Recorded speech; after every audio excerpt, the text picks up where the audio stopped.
nanindigan at nandyan ho si Senador Rodante Marcoleta na gusto lang naman malaman kung sino baga ang totoo dito ho sa usapin ng flood control na ito.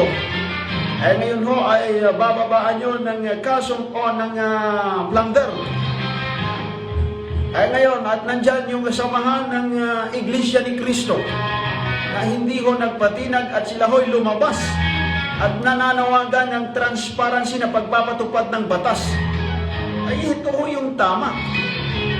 Hindi naman ho sila against doon sa pagpapatupad ng batas kung tama ho ang proseso na kanila hong nakikita.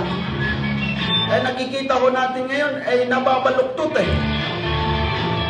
hindi na ho tama yung ganitong sistema.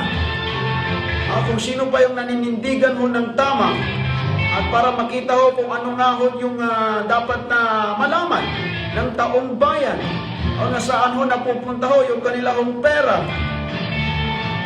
Sila pa ho ngayon yung mali at sila ho yung iniimbestigahan at inukulong.